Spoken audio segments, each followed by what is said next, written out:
una pequeña introducción, ¿verdad? Él es el doctor Daniel Alonso Reyes, es doctor actual, ya pues pediatra en el Hospital Nacional Benjamín Bloom. Para la gente que nos ve de otros países, es nuestro hospital escuela de pediatría de la Universidad Nacional de El Salvador. Así que sin más preámbulo, doctor, le dejo el escenario y bienvenido. Hola, muy buenas noches a todas y a todos. Para mí es un gusto poder estarlos acompañando y ser parte de esa iniciativa que me parece genial para continuar estudiando y aprendiendo a lo largo, bueno, en esta situación de distanciamiento social.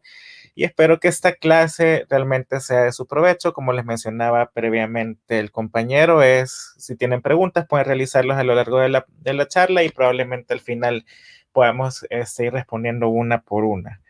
Pues hoy vamos a hablar de un tema que es muy interesante, la verdad, en países como el nuestro, en países como los nuestros en Latinoamérica, sí tenemos muchos casos, eh, como comentarles, como vemos a diario ese tipo de casos de personas que pueden presentar cuadros de fiebre tifoidea, y es importante que sepamos un poquito más acerca del cuadro clínico, cómo se manifiesta tanto en pediatría como en pacientes adultos, y algunas cosas importantísimas que debemos de conocer o que vamos a recordar sobre microbiología, test diagnósticos, algunas pruebas que se utilizan, algunas pruebas que ya no están, ya están en desuso, un poquito sobre el tratamiento, resistencia antimicrobiana, y también sobre el pronóstico y sobre inmunizaciones asociadas a fiebre tifoidea también. Primero, a modo de introducción, sabemos que la salmonela entérica es la causa principal de bacteremia, perdón, en zonas de bajos recursos, difícil de distinguir de otras enfermedades febriles. Se asocia a una alta morbimortalidad. La salmonela entérica, Cerobar tifi, Paratifia B y C, conforman el grupo de salmonelas tifoideas y el resto conforman el grupo de salmonelas no tifoideas. Como más adelante vamos a ver, más o menos cómo se clasifican este grupo de bacilos gram negativos. Para el 2010 se estimaron alrededor del mundo un total de 21.6 millones de casos de infecciones por Salmonella typhi, asociado a alrededor de 216,000 defunciones.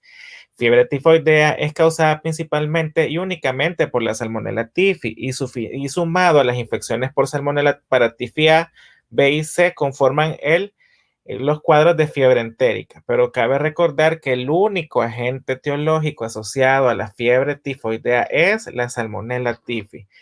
Más adelante vamos a ver dentro de sus características de la patogenia por qué se hace tan especial. Un poquito de historia: en 1829, en París describen tifoidea, que presentaba las manifestaciones clínicas de roceola tifoídica, perforación intestinal y hemorragia, y la separaron de otros cuadros febriles relacionados. Igual en Francia y en Estados Unidos, determinaron que la propagación de la enfermedad por contagio. En 1873, en Inglaterra, se describen las características epidemiológicas de la enfermedad y se asoció a un agente etiológico para el momento el cual era desconocido. En 1884, en Alemania, se cultiva la Salmonella typhi y lesiones de vaso y posteriormente en heces y orina. Es la primera vez que se aísla el agente etiológico.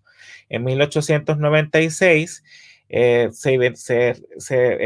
realiza la primera vacuna y se determinaron las fases de convalecencia y el test clásico serológico, que en la actualidad conocemos como los antígenos febriles, que tienen probablemente más de 100 años de que los utilizamos como una herramienta diagnóstica, entre comillas. En 1903, Roberto Koch describe las medidas preventivas para la enfermedad. Como ya habrán ustedes escuchado en la historia de la medicina, Mary Malone, conocido como Mary la tifosa, fue la primera portadora sintomática identificada. En 1909, en Estados Unidos, se estudió sobre el manejo nutricional de los pacientes con tifoidea, y hasta 1948, Theodore Woodman evidenció la esterilización de hemocultivos con el uso de cloromicetin en Malasia y se inicia el manejo con antimicrobiano para la fiebre tifoidea. Hace mucho tiempo después de que se identificó el cuadro de la enfermedad, o sea, determinó la enfermedad, lograron obtener un tratamiento específico para, igual con lo de lo de la novedad de los antibióticos, un tratamiento específico para ese agente etiológico. Entonces, qué son las salmonelas o dentro de qué grupo de microorganismos se encuentran? Pues son bacterias que se encuentran dentro de la familia Enterobacteriaceae, son Bacillus gram negativos móviles, anaerobios facultativos. Casi todos los casos no fermentan lactosa, de acuerdo a las pruebas de laboratorio para poder identificarlos. Son negativos para la prueba de Intol, el test de Voges-Proskauer, fenilalanina de aminasa y ureasa. La mayoría siempre producen sulfato de hidrógeno, a excepción de la Salmonella paratyphi-A. Y esto es importante porque en diferentes medios de cultivo que van a ser específicos para la determinación de Salmonella y diferenciarla de otros microorganismos similares, van a utilizar su producción de hidrógeno, de sulfato de hidrógeno, para poder hacer su identificación.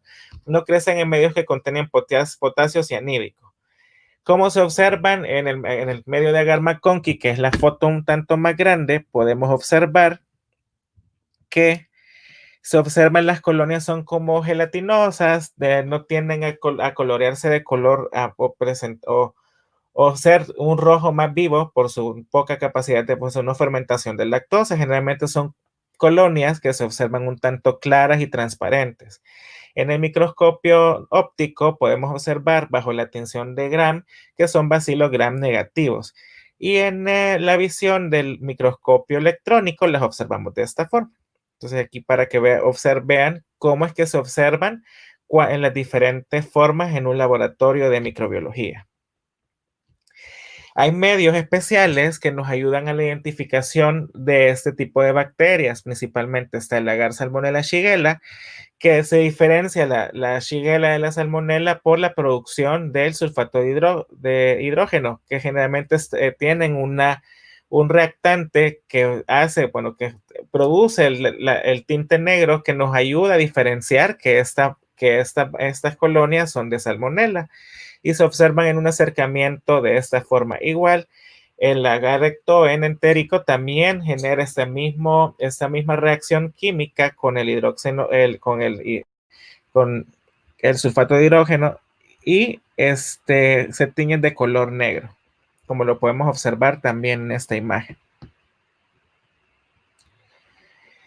¿Cómo se clasifican? Los métodos más utilizados para clasificación y nomenclatura incluyen análisis de serotipos, o sea, los antígenos de superficie de la bacteria, determinación de los rasgos bioquímicos por el diagnóstico, las diferentes pruebas que observamos o que describimos casi al principio de la charla. El esquema de tipificación serológica de Kaufman-White es el método estándar para la clasificación de salmonelas y sus serobares, y prácticamente lo cataloga de acuerdo a los antígenos de superficie. Mencionábamos que hay alrededor de 2.610 tipos de salmonella y se pueden dividir se dividen en dos grupos, Salmonella bongori y Salmonella entérica. Y dentro de la Salmonella entérica, en el primer subgrupo, que es la Salmonella entérica, subgrupo entérica, se divide en dos grupos amplios, que son las salmonelas tifoídicas y las salmonelas no tifoídicas. De las salmonelas tifoídicas tenemos la Salmonella typhi, causante de la fiebre tifoidea, y la paratyphi-A, B y C, que son las causantes de la fiebre paratifoidea, y juntas forman el grupo de las salmonelas tifoídicas. Pero el cuadro de fiebre tifoidea es asociado principalmente y únicamente a Salmonella typhi. Entonces aquí mencionamos que Kaufman-White hace una tipificación de acuerdo a los antígenos de superficie, tanto el antígeno V, el antígeno O y el antígeno H, y basándose con esa información realizan su clasificación de acuerdo a lo que ya mencionamos. Y lo clasifica de esta forma, de acuerdo a el tipo de antígeno que pueda presentar. Y aquí está el TIFI, que tiene un antígeno 912, un antígeno V y un antígeno HD. Y así van clasificando los diferentes tipos de salmonelas. Entonces, ¿cómo es el nombre o cómo se clasifica taxonómicamente la salmonela? Pues la Salmonella typhi es una salmonela entérica, subespecie entérica, Cerobar typhi. Pero nosotros de cariño le llamamos Salmonella typhi, pero su nombre original es el nombre largo. Pero nosotros la conocemos como Salmonella typhi, que es el agente causal de la fiebre tifoidea. ¿Cómo se distribuye la infección, la enfermedad por fiebre tifoidea en el mundo? Pues prácticamente se localiza en todo el mundo y se clasifica en los diferentes países epidemiológicamente de acuerdo al número de personas por cada 100.000 habitantes por año.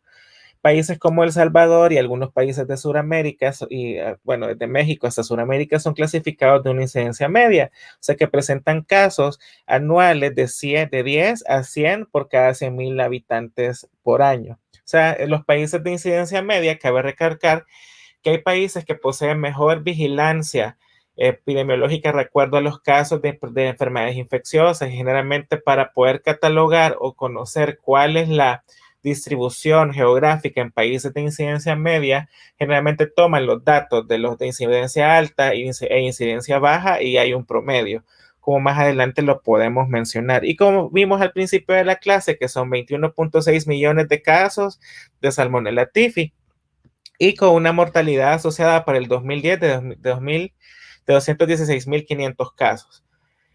Igual en Estados Unidos, generalmente, bueno, Estados Unidos es un país considerado de incidencia baja, la mayoría de los casos son asociados a importaciones y generalmente se asocian también a brotes asociados a la calidad del agua, manipulación de alimentos. Otros países como México, que son considerados como incidencia media, al igual que El Salvador, para el 2007 reportaban una cantidad de alrededor de 40 casos por cada 100.000 habitantes año y tenían una tasa de mortalidad de 59 casos para ese mismo año en el 2007.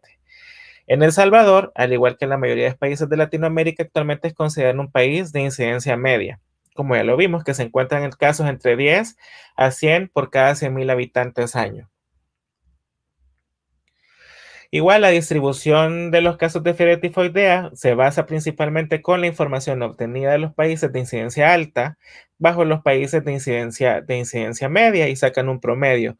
Y de esta gráfica podemos apreciar que la mayoría de los casos se encuentran en edades entre los 10 a los 25 años de edad en los países de incidencia media. Tiende a haber también un incremento, a diferencia de los países de incidencia alta y baja, que puede también haber un aumento de la frecuencia en las edades entre los 25 a los 40 años de edad, pero prácticamente este es el grupo de edades donde se encuentra el mayor número de casos. El ser humano es el único reservorio, sobrevive a cualquier tipo de agua durante días en congelados y huevos contaminados por meses. O sea que la salmonela tiene una gran capacidad de adaptarse a los diferentes entornos, lo que le causa una mayor como chance de poder infectar a las personas que manipulan o alimentos que pueden estar contaminados. La ingesta de agua o alimentos contaminados con heces humanas es la vía más frecuente de infección o contacto con un portador asintomático. El inúculo bacteriano para causar enfermedad varía entre cientos a miles de bacterias, de 10 a 7 microorganismos hasta 10 que causa en el 50% de las personas expuestas a infección a un inúculo de 10 a la 9 microorganismos que causa infección en alrededor del 95%. Generalmente la mayor incidencia principalmente es en verano y en segundo lugar en otoño. En países como los que nos encontramos en Centroamérica, generalmente es mucho más frecuente en épocas lluviosas. En países endémicos, más frecuente entre los 5 y los 45 años de edad y no hay predisposición por sexo, por género. Algunas como factores predisponentes que pueden existir o que pueden facilitar la infección por la Salmonella typhi, lo podemos diferenciar o dividir en 4 grupos: factores gastrointestinales como acloridia, condiciones que pueden acelerar el vaciamiento gástrico, alteraciones anatómicas del estómago como los pacientes que se han sometido a gastrectomía, enfermedad inflamatoria intestinal, alteraciones de la microbiota intestinal asociado al uso de antimicrobianos de amplio espectro durante mucho tiempo. Otros factores que son asociados son los factores inmunes, en los cuales hay una afectación de la inmunidad mediada por células, tanto en pacientes que viven con VIH, en pacientes con malnutrición o asociado a agentes terapéuticos como el uso prolongado de inmunomoduladores o corticosteroides, alteraciones en la opsonización o el complemento, como en el caso de los pacientes que tienen anemia de células falciformes, defectos inmunodeficiencias primarias como la enfermedad granulomatosa crónica, donde pueden haber defectos en los neutrófilos.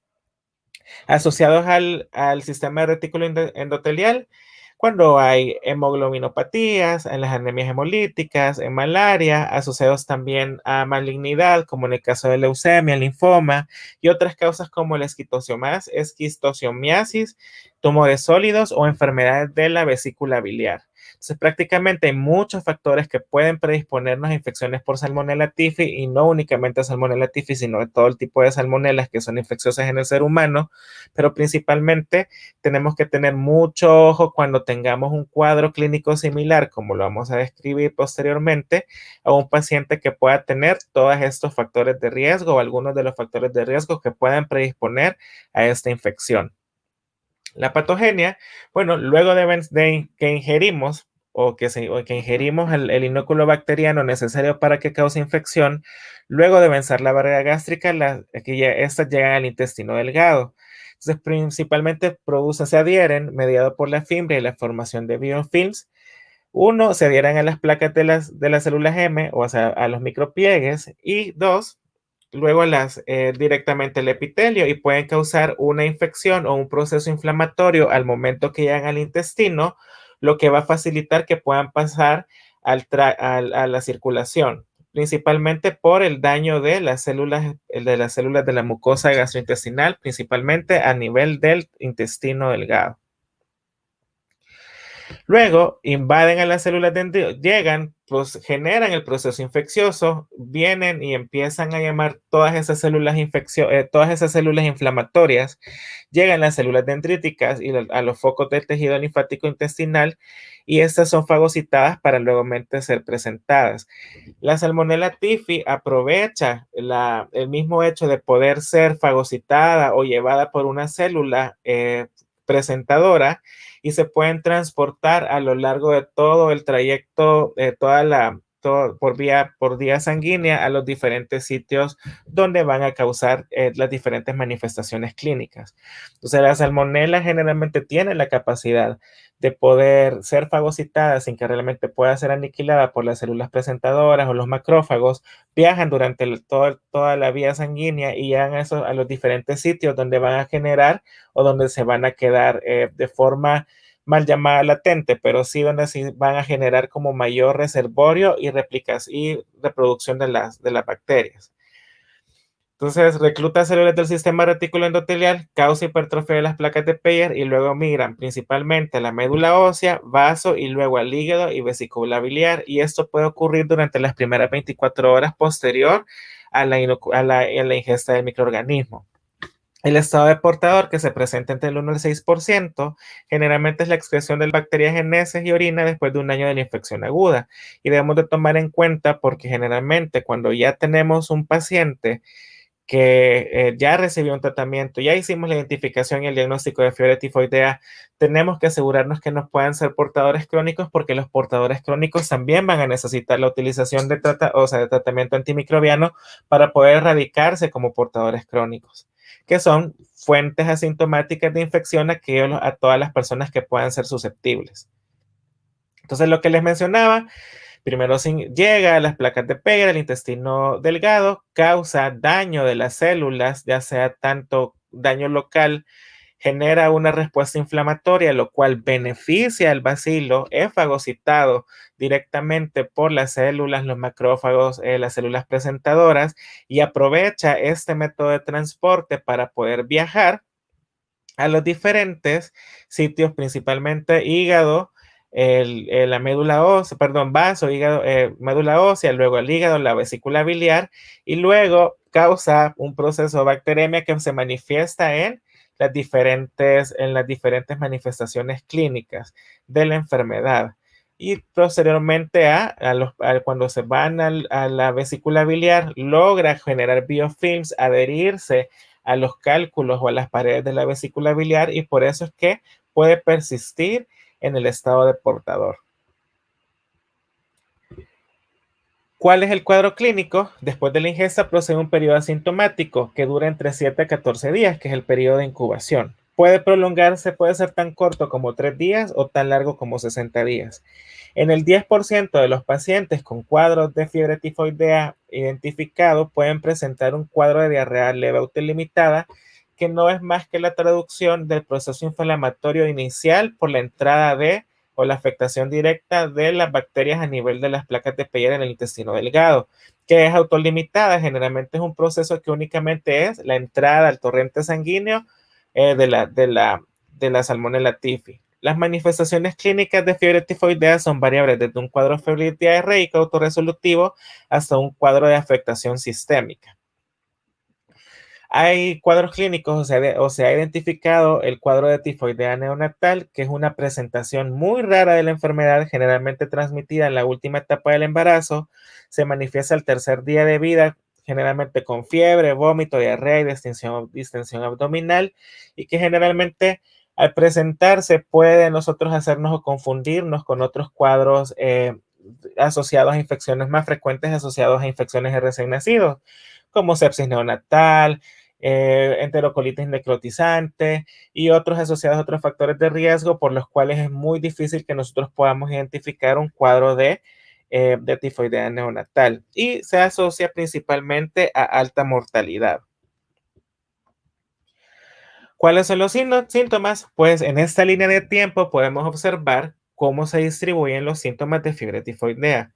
Cabe recordar que la condición sine qua non de la enfermedad es la fiebre, ¿sí? Muchas veces nosotros pensamos que tiene que una condición obligatoria de la fiebre tifoidea es la presencia de evacuaciones diarreicas, lo cual no es cierto, porque puede haber fiebre tifoidea en la cual no haya manifestaciones gastrointestinales, pero sí otras manifestaciones sistémicas como afectación pulmonar, presencia de manifestaciones cutáneas, que no nos van a orientar a que sea un cuadro de fiebre tifoidea cuando no conocemos realmente cómo son los síntomas más frecuentes. Entonces, siguiendo un poco sobre la línea de tiempo, teníamos el periodo de incubación, que es aproximadamente de 7 a 14 días después de la ingesta, y puede haber un cuadro de diarrea autolimitada durante esos 7 a 14 días, que nos va a indicar que es el momento en el cual se causó la primera afectación intestinal por la entrada de la bacteria en el tracto gastrointestinal. Recordar que puede ser un periodo tan corto como 3 días o tan largo como 60 días, que es lo que se describe en la literatura. Durante la primera semana durante las primeras 2 semanas de enfermedad, se puede observar una fiebre de leve a moderada intensidad que se presenta en alrededor del 95 al 100% de los pacientes, acompañados de diaforesis y escalofríos.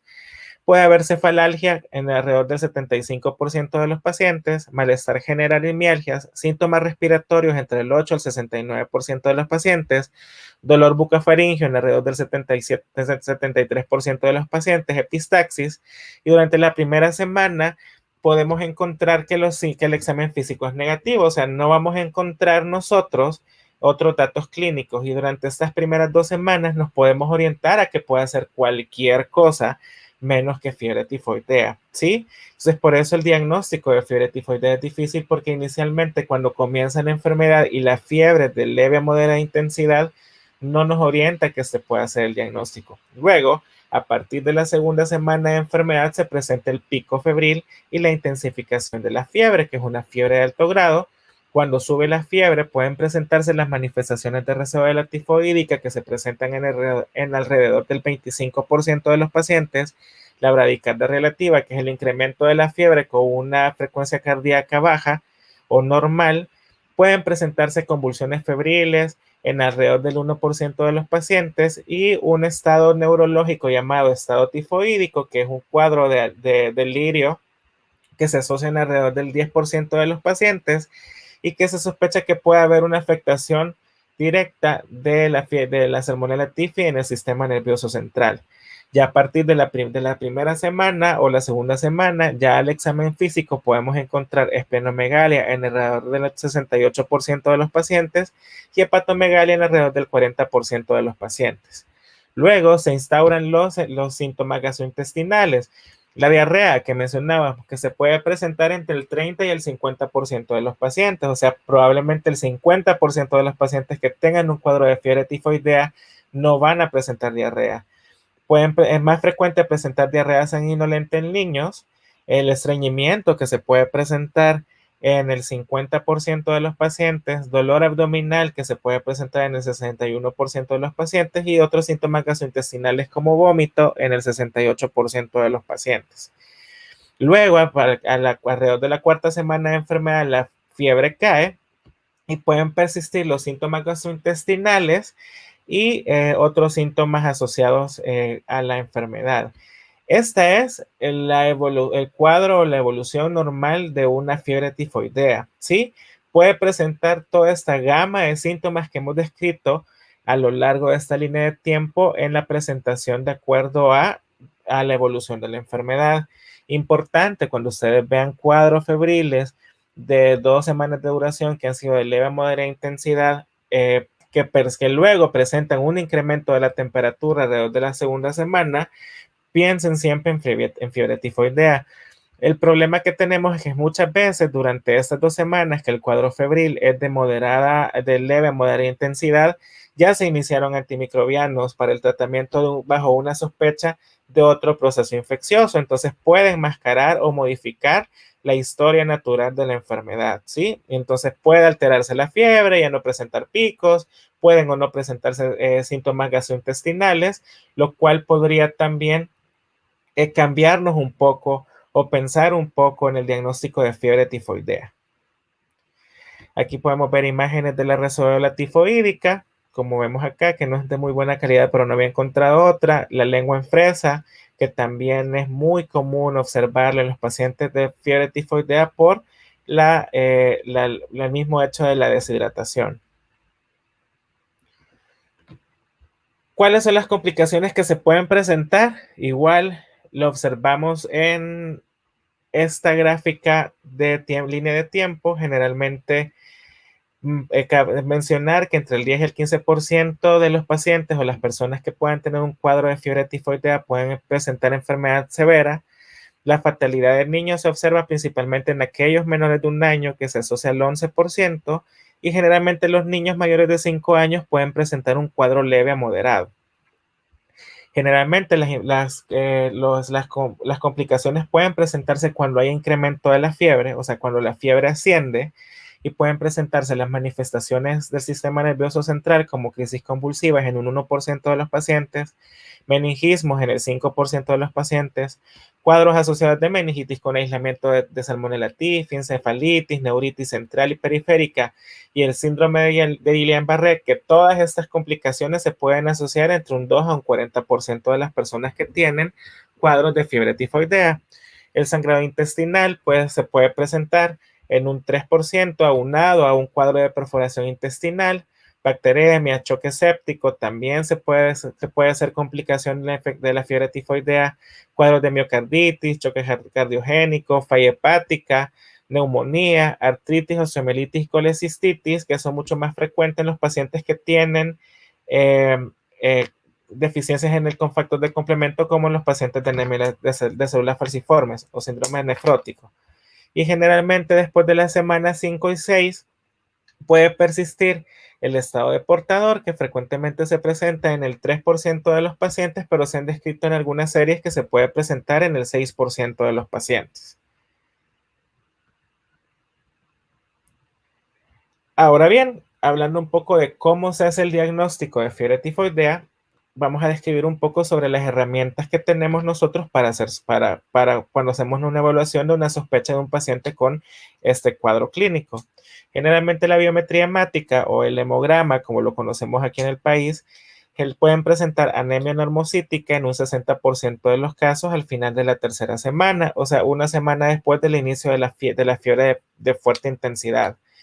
La leucopenia con neutrofilia relativa y la eosinofiliopenia entre la tercera y la cuarta semana, y la trombocitopenia en el 57% de los casos y se presenta alrededor de la tercera a la cuarta semana de la enfermedad. Entonces, esas son como las características y ustedes pueden ver lo que nos puede confundir un poco con respecto a otras enfermedades que son bastante frecuentes en nuestros entornos, como en el caso del dengue, que también podemos tener como ciertas particularidades en el hemograma, donde podemos observar trombocitopenia, donde podemos observar leucopenia, etcétera, pero que generalmente se va a diferenciar en la duración de la fiebre. Cabe aclarar que en el caso de fiebre tifoidea, pues probablemente puedan ser de 3 a 4 semanas de fiebre, principalmente de inicio de leve a moderado, como lo mencionamos previamente, y posteriormente de fuerte intensidad.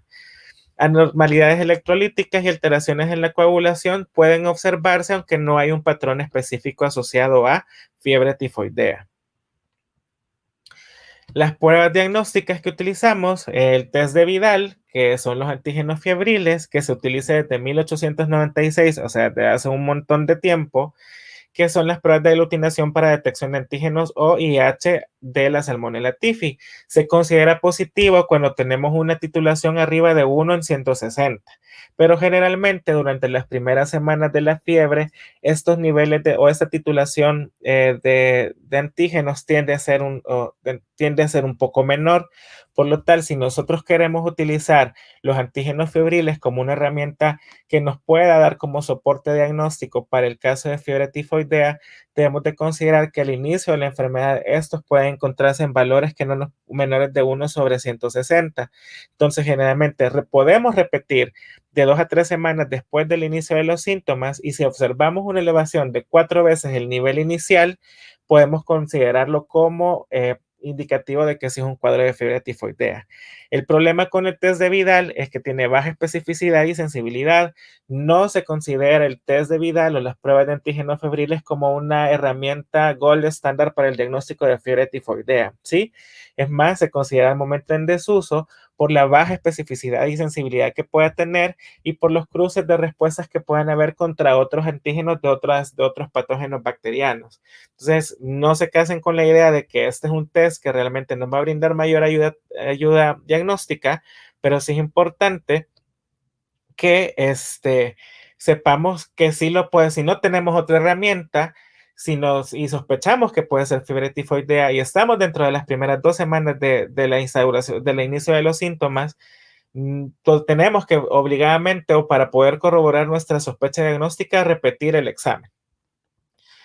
La prueba de Ruiz-Castaneda, que es una prueba muy similar, que prácticamente es la misma ciencia, únicamente que se utilizaba un papel filtro, mencionaba que tiene una mejor sensibilidad mayor que el test de Vidal, pero realmente es otro test que no es como muy conocido a lo largo de nuestro medio, y realmente no es un test que sea de utilización al momento para hacer diagnóstico de fiebre tifoidea. Las pruebas serológicas, que también hay un montón, tienen muy buena sensibilidad y especificidad, pero va a depender del tipo de prueba, del fabricante. Como mencionaba, el test de los antígenos febriles, que tiene una sensibilidad y especificidad bien mínima. Entonces, ¿cuáles van a ser? Bueno, la utilización de coprocultivos o urocultivos generalmente no se utilizan para el diagnóstico de fiebre tifoidea. El coprocultivo positivo puede ser positivo en un 10% de los pacientes en una muestra única, y generalmente si nosotros hacemos pruebas coprocultivos seriados por 3 días, podemos incrementarlos a un 30%. ¿Para qué nos sirve a nosotros el coprocultivo? Pues para diagnosticar al portador crónico, ¿sí? El urocultivo puede ser positivo en menos del 1% de los pacientes con fiebre tifoidea, y realmente no es una herramienta diagnóstica para poder nosotros hacer el diagnóstico. Y el cultivo de la receola tifoidea, que nosotros podemos tomar una muestra de las lesiones en piel, puede ser positivo hasta en un 70% de los pacientes, pero cabe recordar que aproximadamente el 25% de los pacientes pueden presentar receola tifoidea, por lo cual no se considera como una buena fuente para la realización de diagnóstico. Entonces, ¿cuáles son los cultivos que realmente nos interesan o que realmente nos pueden ayudar a nosotros como un estándar para hacer el diagnóstico? El hemocultivo durante la primera semana de enfermedad puede ser positivo hasta entre un 80 a un 90% de los casos. Depende de la cantidad de la muestra de sangre y si ha recibido tratamiento previo. Si se recibe tratamiento previo con antimicrobianos que pueden tener un efecto contra la salmonela, se reduce en un 60%, entre un 40 a un 60% la capacidad que nosotros podamos tener de aislar a la bacteria en un hemocultivo. O sea, depende mucho de la administración de medicamentos, bueno, de antimicrobianos.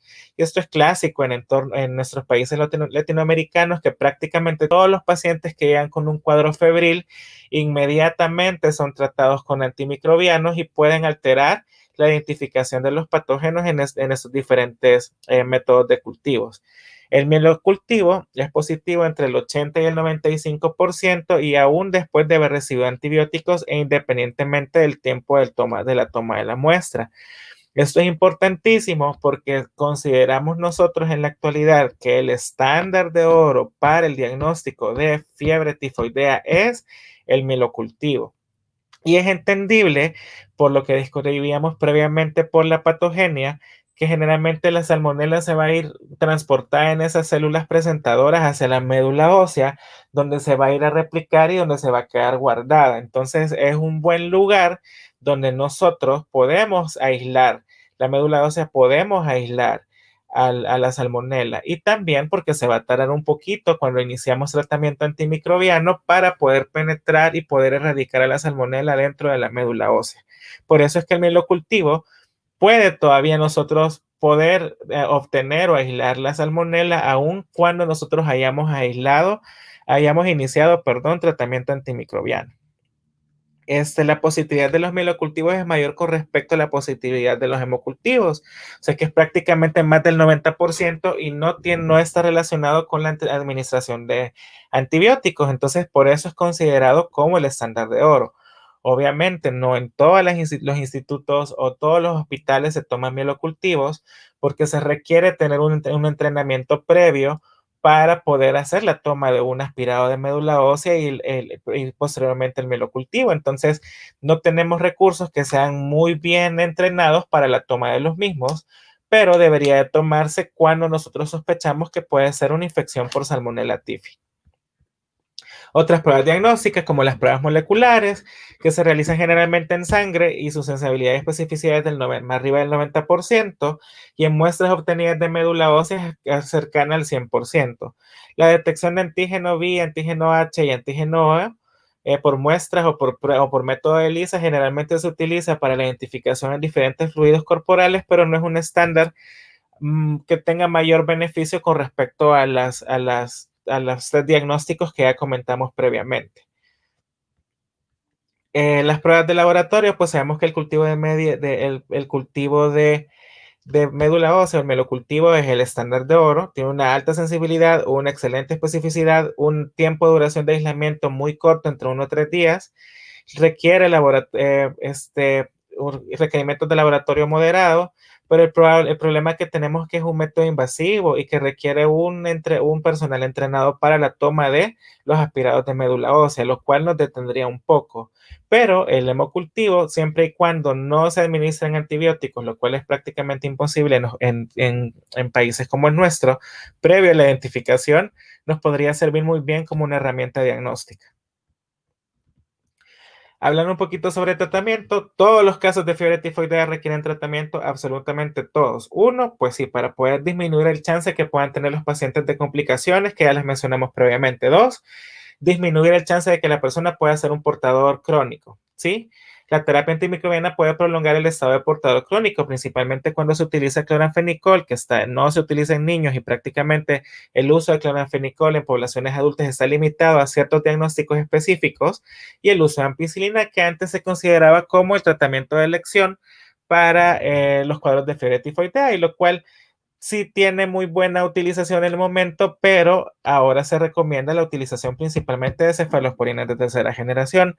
Entonces, generalmente la utilización de estos fármacos para el tratamiento de fiebre tifoidea, o como se hacía en el pasado, podía prolongar el estado de portador crónico, o sea, podían resolver la infección activa y podría persistir el portador crónico aún después de haber recibido tratamiento específico.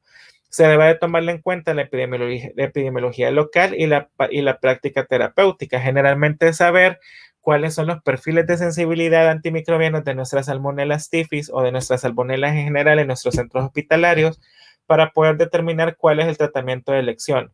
Pero a grosso modo, el tratamiento de elección para infección, para cuadro de fiebre tifoidea son las cefalosporinas de tercera generación, principalmente la ceftriaxona.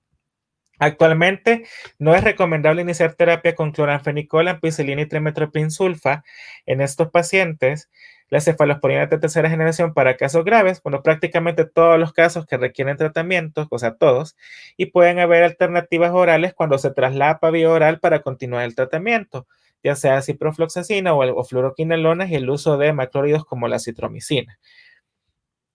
Entonces aquí muestro unas tablitas donde está la dosificación y la duración de los tratamientos. A la cabeza las cefalosporinas de tercera generación con una duración de 14 días de tratamiento antimicrobiano. Otras alternativas terapéuticas también mencionaban las fluoroquinolonas y los macrólidos, como la citromicina, y en algunos casos vamos a ver por cuándo utilizamos de acuerdo a la sensibilidad, podemos desescalar y utilizar otro tipo de medicamentos cuando lo traslapamos a vía oral, cuando ya no requieren tratamiento por vía parenteral. El tratamiento del portador crónico, que alrededor del 80 al 90% resuelve con un tratamiento antimicrobiano prolongado, generalmente puede ser con ciprofloxacino, una dosis de 30 miligramos por kilo al día, 2 veces al día por 28 días, o pueden haber tratamientos alternativos como ampicilina o moxicilina, más probenecid o trimethoprim sulfa, y ese tratamiento prolongado por 3 meses. Cuando hacemos la identificación del portador crónico, o sea, recordar que el portador crónico es aquel paciente o aquella persona que va a persistir excretando la bacteria en heces aún un año después de que se ha hecho el diagnóstico y el tratamiento del cuadro de fiebre tifoidea. Entonces, siempre a estos pacientes que tienen un cuadro de fiebre tifoidea, tenemos que darle seguimiento y más o menos en un lapso de un año para identificar que después de un año de haber erradicado la infección, realmente no quedaron como portadores asintomáticos. Hablando un poquito sobre resistencia antimicrobiana, la salmonela generalmente a lo largo del inicio de la utilización de antimicrobianos, la presión que nosotros hacemos o que se hace a las diferentes bacterias por la exposición a los antimicrobianos a gran cantidad, esto ha ido generando que la salmonela también pueda ser resistente a los diferentes grupos de antimicrobianos. En 1972, en una epidemia en México, identificaron cepas resistentes a cloranfenicol. En 1975, en Francia se identificaron cepas resistentes a trimethoprim sulfa. En 1980 ya se identificaron cepas de Salmonella typhi MDR, o sea, que eran resistentes a trimethoprim, cloranfenicol y probablemente a penicilinas. En 1992 ya se identificaron cepas que son resistentes a las quinolonas prácticamente porque las utilizan para adultos, para cualquier cosa utilizan quinolonas. En 1993 a 1996, ya en Vietnam se alcanzaba que cepas de Salmonella typhi MDR en el 80% de los aislamientos, o sea que ya tendrían que requerir otro tipo de o tratamientos con que ya descartar el uso de trimethoprim, de ampicilina o cloranfenicol, como lo hacemos en la actualidad, que no son tratamientos de inicio. En 1997, una epidemia de Salmonella typhi en Tayikistán identificaron cepas resistentes a quinolonas, al igual que en el Reino Unido. En el 99, igual identificaron el mismo tipo de diferentes grupos de quinolonas, bueno, el ácido anhídrico en el Reino Unido. En el 2002 al 2003 identificaron cepas MDR, o sea, de las cepas aisladas de Salmonella typhi, el 22% eran multidrogoresistentes. En el 2012 se identificaron cepas resistentes a citromicina.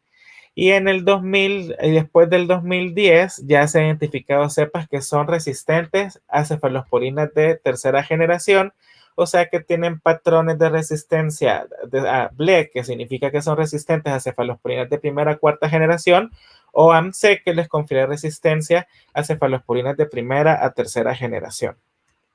O sea, como podemos ver en este gráfico, o sea, la Salmonella typhi, posterior a la presión, como todas las bacterias causantes de infecciones en el ser humano, al ser presionadas con antimicrobianos, generan mecanismos de resistencia a los mismos.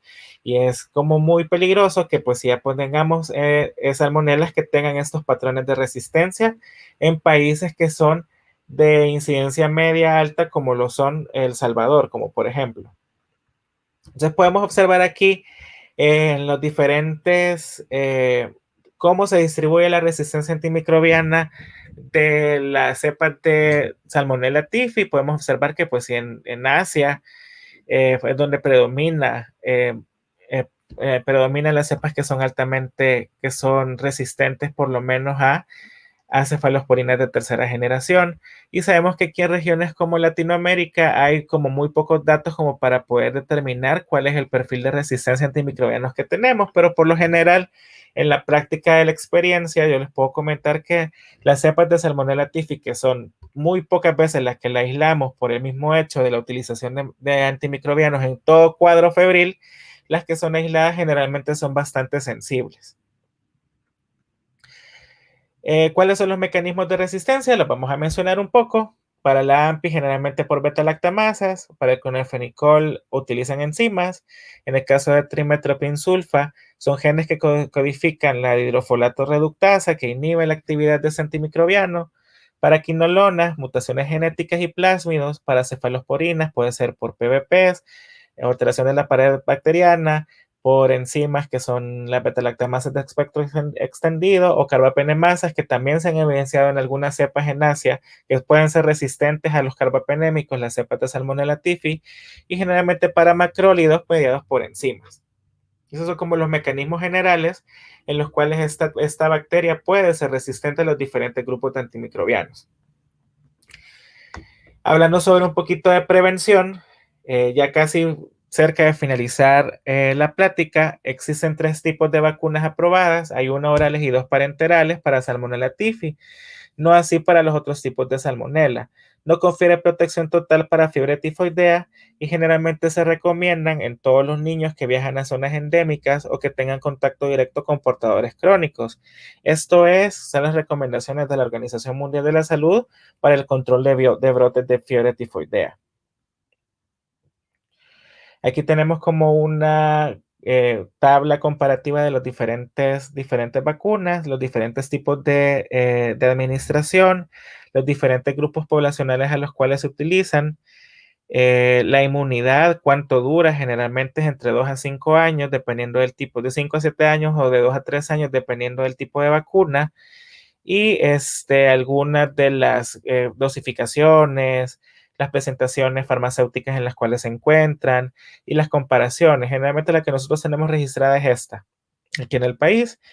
Y las indicaciones para la utilización generalmente son para aquellos pacientes que van a ir a países de endemicidad alta, o sea, que tengan mucho más casos de los que nosotros tenemos aquí en nuestro país, y probablemente por eso la vacuna para la fiebre tifoidea en países como El Salvador no es una vacuna que sea parte del esquema nacional, porque el número de casos no es altamente endémico de incidencia de endemicidad media, entonces probablemente no tengamos tantos casos como en otros países donde sí requieren medidas de inmunización para poder hacer el control de brotes y del número de casos que se registran anualmente. Es importante saber la inmunidad de la vacuna, porque muchas veces en el medio te venden la vacuna, te dicen que te la pueden aplicar a tus hijos, te la puedes aplicar tú, pero no te dicen cuánto tiempo te va a durar la inmunidad, y generalmente la inmunidad de esa vacuna es una inmunidad limitada que va a depender mucho del tipo de vacuna.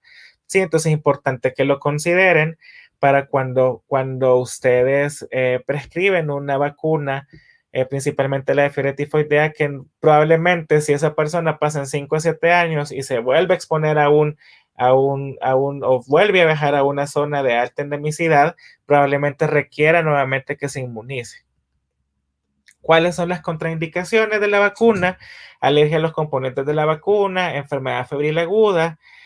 Para la 21A no se administra en pacientes con diarrea y vómito, obviamente porque es de administración oral, y puede generar interactuar con algunos antipalúdicos. En la de administración parenteral pueden haber manifestaciones leves o reacciones adversas leves como fiebre en el 5% de los pacientes, cefalea en el 5% de los pacientes, reacción local parenteral en el 80% en el sitio de aplicación, y severas como dolor abdominal, síndrome de Guillain-Barré o anafilaxia, que también se pueden presentar, pero son mucho menos frecuentes. como prácticamente todos los productos que se administran. ¿Cuáles son las medidas preventivas para fiebre tifoidea? Pues el control apropiado y manufactura de alimentos, las aguas excretas y ¿cómo se llama? El control de aguas, de excretas y de residuales, identificación y tratamiento de portadores crónicos, que es importante cuando nosotros hacemos el diagnóstico de fiebre tifoidea, que nos aseguremos que las personas no quedan como portadores crónicos. Tenemos que darle un seguimiento y por lo menos un control al año para determinar que no están excretando y que no van a ser como focos de infección para personas susceptibles, y la inmunización en caso de brotes y de viajes a países de alta incidencia. Este ha sido como en sí la clase. No es muy larga. No sé si pueden tener algún comentario o pregunta y con mucho gusto los podemos discutir.